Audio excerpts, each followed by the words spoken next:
Hello दोस्तों, मैं हूँ रिमिता और आज मैं आपके लिए कुछ नया और कुछ अलग थाई फिल्म इंडस्ट्री से एक मूवी जिसका नाम है स्टिल आप सबके लिए लेके आई हूँ। गाइस, ये मूवी जनवरी 2010 में थाईलैंड में रिलीज हुई थी और ये 4 डिफरेंट रियल स्टोरी पे आधारित है और इन सभी का अलग अलग नाम है। इसकी IMDb रेटिंग 4.3 है जिसे पो चैरोन ने डायरेक्ट किया है, जिन्होंने मेक मी शटर जैसी मूवी को भी डायरेक्ट किया है। दोस्तों, आपको इसमें 4 अलग अलग स्टोरी देखने को मिलेगी जिनका नाम है फ्लेम, इम्प्रिजन, रिवेंज और haunted motel. So without wasting any time, let's get into the horror coaster ride of this movie। ये चारों स्टोरी एक दूसरे से लिंक तो नहीं है, पर इनकी शुरुआत एक साथ ही होती है, जिसमें से हम अपने सारे कैरेक्टर्स को एक एक करके देखते हैं। जिसमें सबसे पहले आर्म और उसकी वाइफ पैंग आते हैं, जिनके बाद हम 2 नेबर्स को देखते हैं जो स्कूटर पे बैठकर कहीं जा रहे थे।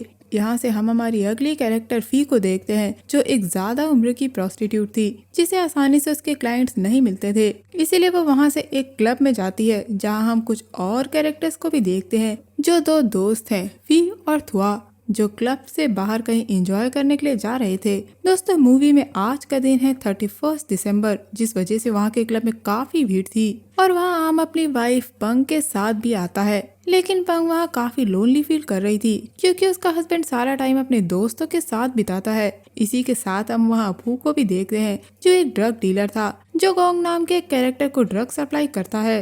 और अब यहाँ से ये चारों कहानियाँ शुरू होती हैं, जिसमें से सबसे पहली है फ्लेम। इस कहानी में हम देखते हैं कि उस पार्टी के बाद आर्म उस क्लब से अकेले ही अपने घर आ जाता है और घर आकर वो बाथ टब में लेट जाता है। लेकिन वो शायद वहाँ अकेले नहीं था, क्योंकि हम किसी की स्पिरिट के पैरों के निशान को आर्म की तरफ आता हुआ देखते हैं और शायद इसका एहसास आर्म को भी हो जाता है, जिस वजह से वो बाथ टब से बाहर निकल आता है। बाहर आने पर आर्म को वो स्पिरिट काफी हॉन्ट करती है, जिसके बाद हम देखते हैं कि आर्म नींद से जागता है और वो टीवी पर उस क्लब की न्यूज देखता है, जिसमें ये बताया जा रहा था कि पिछली रात वो और पंग जिस क्लब में थे वहाँ आग लग गई, जिसकी वजह से पंग मर गई। ये सुनकर आम काफी टूट जाता है, उसे विश्वास नहीं होता कि ये सच्चाई है, क्योंकि वो पंग से काफी प्यार करता था और अब उसे ये रिग्रेट होता है कि उसने पंग को इतना ज्यादा वक्त नहीं दिया जो उसे देना चाहिए था। वो अपने काम में ही बिजी रहता था, जिस वजह से पंग हमेशा लोनली फील करती थी। अगले दिन हम आम को पंग के फ्यूनरल पे जाता हुआ देखते हैं और वहाँ जाकर वो सारे सामान को इधर उधर फेंकने लगता है और काफी रोता है, जिसे देखकर वहाँ के सारे गेस्ट डर जाते हैं। वहाँ से आम फिर से घर जाता है, जहाँ उसे ये एहसास होता है जैसे पंग उसी के साथ है, जबकि ऐसा नहीं था। वो बार बार उन पलों को याद करके रो रहा था जब उसने पंग को अकेला फील करवाया था, क्योंकि वो अपने काम में बिजी रहता था। वो पंग को वापस लाके उसे वही जिंदगी देना चाहता था जो वो उसे पहले नहीं दे पाया था, और इसी के अफसोस में वो अपने आप को शूट कर लेता है, पर वो मरा नहीं था। और यहाँ एक ट्विस्ट आता है, वो इसलिए क्योंकि आम पहले ही मर चुका है और इसीलिए जब वो पंग के फ्यूनरल पे गया था और वहाँ का सामान इधर उधर फेंक दिया था, इसी वजह से गेस्ट डर गए थे, इसीलिए शूट करने के बाद भी वो नहीं मरा। दोस्तों, दरअसल उस रात क्लब में वेटर की गलती की वजह से वहाँ भयानक आग लग गई थी, जिसके बाद वहाँ अफरा तफरी मच गई और आम के पास पंग भी नहीं थी, क्योंकि वो लोनली फील कर रही थी, जिस वजह से वो वॉशरूम गई थी और आग लगने की वजह से वो वहीं फंस गई थी।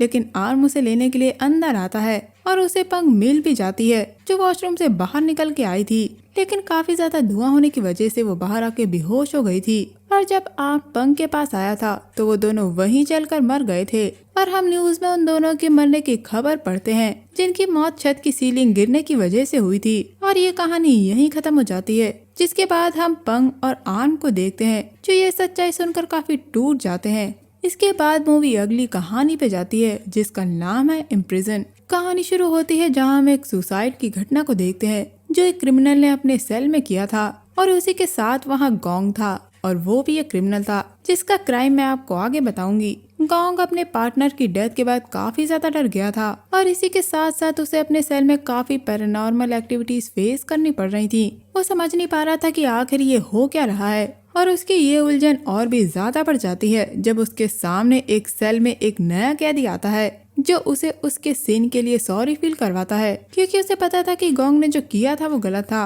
और अब जाके गोंग को भी इसका एहसास हुआ था। अगले दिन गोंग से मिलने उसकी गर्लफ्रेंड आती है, जिसे गोंग अपने साथी के बारे में बताता है कि उसने खुद को मार डाला। गोंग की गर्लफ्रेंड ये सुनकर काफी परेशान हो जाती है और उसे ऐसा करने से मना करती है। वहाँ उस जेल में हम एक मंक को भी देखते हैं जो अपने मंत्र से कैदियों को शुद्ध कर रहा था और वो गोंग को इस तरह से देख रहा था जैसे वो गोंग को कुछ करने के लिए बोल रहा हो और गोंग भी उनकी बात समझ रहा था। सीन यहाँ से शिफ्ट होकर गोंग के सेल में जाता है, जहाँ गोंग इस बार खुद सामने वाले कैदी से बात करता है, लेकिन वो कैदी बार बार गोंग को उसके क्राइम के लिए टीज करता है और तभी गोंग को ऐसा लगता है कि वो कैदी अपने सेल से बाहर आ गया, वो भी बिना गेट खोले। लेकिन असली में ऐसा नहीं था, क्योंकि वो वहीं अंदर था और यहाँ गोंग की दिमागी हालत काफी खराब हो चुकी थी। तभी गोंग अपने रिग्रेट में इतना ज्यादा डूब जाता है कि वो कुछ समझ नहीं पाता और खुद को फांसी लगा लेता है और ये कहानी भी यहीं खत्म हो जाती है। तो दोस्तों, गोंग ने एक लड़की का रेप किया था और उसके बाद उसे जान से मार दिया था और वो उसी क्राइम की सजा काट रहा था। उसे इस बात का रिग्रेट था और वो कैदी भी उसे यही फील करवा रहा था। दोस्तों, मेरे हिसाब से वो सेल कर्स्ड था, जहाँ कैदी अपनी सजा काटने आते थे और वो स्पिरिट एक कैदी के रूप में उन्हें उनके क्राइम पे अफसोस कराया करती थी, जिस वजह से वो अपने क्राइम के रिग्रेट में इतना डूब जाते थे कि खुद को ही खत्म कर लेते थे। तो अब हम बढ़ते हैं तीसरी कहानी की तरफ, जिसका नाम है रिवेंज। इस कहानी में हम नुआन को देखते हैं और उसी के सामने फू भी रहता था। फू सुन बोल नहीं सकता था, इसीलिए नुआन साइन लैंग्वेज में उससे बात किया करती थी। उस दिन फू से मिलने एक लड़की आती है जिसका नाम जोस था। वो फू से ड्रग्स लेने के लिए आई थी, लेकिन पैसे ना होने की वजह से वो फू को उसके शूज ऑफर करती है, लेकिन फू नहीं लेता, बल्कि जॉस को वहाँ रोककर उसके साथ रात को इंटीमेट होता है और उसे थोड़े ड्रग्स दे देता है। सुबह उठने पे जॉस उठती है और सबसे पहले फू के ड्रग्स ढूंढती है। जब उसे वो नहीं मिलते तो वो फू के आने की आवाज सुनती है, जिस वजह से वो अलमारी में छुप जाती है। लेकिन फू उसे ढूंढ लेता है और उससे अपने ड्रग्स निकलवाने के लिए वो उसे जान से मार देता है, जिसके बाद वो उसकी लाश ठिकाने लगाने के लिए उसे अपार्टमेंट के वाटर टैंक में छुपा देता है। लेकिन जॉस की डेड बॉडी को ठिकाने लगाने के बाद भी फू को जॉ की स्पिरिट हॉन्ट करती है। लेकिन फू के लाश को टैंक में डालने के बाद भी उसमें काफी छोटे छोटे छाले निकल आए थे और उसका मांस उतर रहा था, जो अपार्टमेंट में जा रहा था, जिसे नुआन नोटिस करती है, क्योंकि घर के पानी में काफी बदबू आ रही थी और उसके साथ मांस के टुकड़े भी आ रहे थे। ये बात नुआन उस अपार्टमेंट की ओनर को बताती है, लेकिन वो नुआन की एक नहीं सुनती और उसकी परेशानी को उसका वहम बता के उसे भेज देती है। नुआन समझ नहीं पाती कि आखिर उसे वहम कैसे हो रहा है, क्योंकि उसे विश्वास था कि वहाँ के वाटर टैंक में कुछ तो है और उसका सच यकीन में तब बदलता है जब नल से एक उंगली बाहर निकलती है। इसलिए वो उस वाटर टैंक को चेक करने ऊपर जाती है, लेकिन डर के मारे वो उसे बिना चेक करे ही वापस आ जाती है। यहाँ फू उस स्पिरिट से काफी परेशान था, क्योंकि वो उसे हर जगह दिख रही थी। वो रात को ढंग से सो भी नहीं पा रहा था, क्योंकि जब वो सोता था तो जॉ की स्पिरिट उसे डरावने सपने दिखाकर हॉन्ट करती थी, जिससे परेशान होकर फू फिर से उस वाटर टैंक में देखने जाता है और इस बार उसका पीछा नुआन करती है। वाटर टैंक में पहुंचकर फू चेक करता है कि जॉ सच में मरी भी है या नहीं। यहाँ वो नुआन को भी देख लेता है और जब नुआन उसके पास आती है तो वो उसे भी वाटर टैंक में डुबाकर मारने की कोशिश करता है, लेकिन तभी वाटर टैंक में से जॉ की स्पिरिट बाहर आकर फू को अंदर खींच लेती है और नुआन इसका फायदा उठाकर बाहर निकल जाती है और फू उसके अंदर ही डूब के मर जाता है। जिसके बाद वहाँ पुलिस आती है और उन दोनों की डेड बॉडीज को बाहर निकालती है और ये कहानी यहीं खत्म हो जाती है। यहाँ से चौथी और आखिरी कहानी शुरू होती है, जिसका नाम है हॉन्टेड मोटेल। इस कहानी में हम वापस दाव को देखते हैं, जो एक रोड साइड पे खड़े होकर अपने कस्टमर ढूंढ रही थी, लेकिन उसकी उम्र ज्यादा होने की वजह से उस पे कोई ध्यान नहीं दे रहा था। तभी वहाँ थुआ और फी आकर दाव को अपने साथ ले जाते हैं। उनके पास ज्यादा पैसे ना होने की वजह से वो लोग एक सस्ते से मोटेल में जाते हैं, जिसकी ओनर काफी अजीब थी, लेकिन उस वक्त वो लोग उस पे ज्यादा ध्यान नहीं देते और अंदर चले जाते हैं। अंदर जाने पे दाव सबसे पहले उन्हें बहाने से वहाँ भेज देती है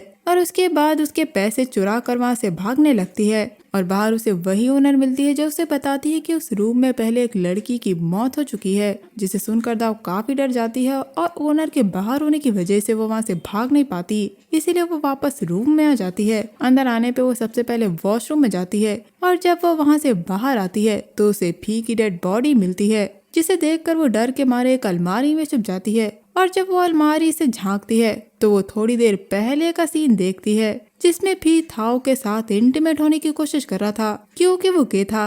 लेकिन थो उसका एकदम से गला काट देता है और उसकी वहीं मौत हो जाती है और वो उसे बेड के अंदर छुपा देता है। ये देखकर दाव काफी डर गई थी और अगले ही पल वो उस अलमारी में थाओ की डेड बॉडी को भी देखती है और वहाँ से भाग जाती है। बाहर आने पे उसे ओनर की डेड बॉडी दिखती है जिसके पीछे चाकू से वार किया गया था।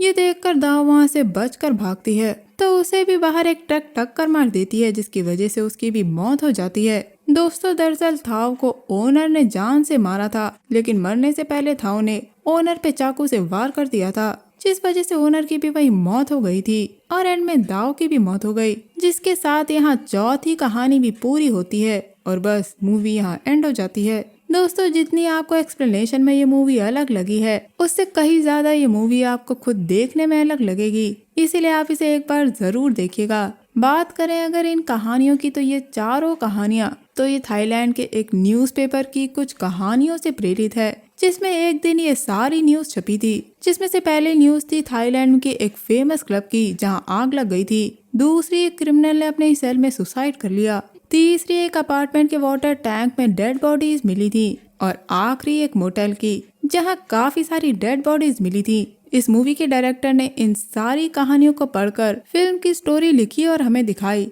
जहां अलग अलग कहानियों के लिए अलग अलग कैरेक्टर्स बनाए गए और इन सभी कैरेक्टर्स को मूवी की स्टार्टिंग में एक साथ दिखाया गया, जिसके बाद एक एक करके ये चारों कहानियां अपने ट्रैक पे चलती हैं और ये दिखाना सच में काबिले तारीफ है। दोस्तों मुझे बताइएगा कि आपको इन चारों कहानियों में से कौन सी कहानी अच्छी लगी। दोस्तों ये मूवी काफी अच्छी है और इसका सेकंड पार्ट भी है। अगर आपने इस पहले पार्ट को ढेर सारा प्यार दिया तो मैं आपके लिए इसका सेकंड पार्ट भी जरूर एक्सप्लेन करूंगी। तो दोस्तों ये था मेरा movie explanation Thai horror movie still को लेकर। उम्मीद करती हूँ आपको ये मूवी एक्सप्लेनेशन पसंद आया होगा। मैं मिलूंगी आपसे अगले वीडियो में, तब तक के लिए अपना बहुत ख्याल रखिए। Stay safe, keep hunting, lots of love.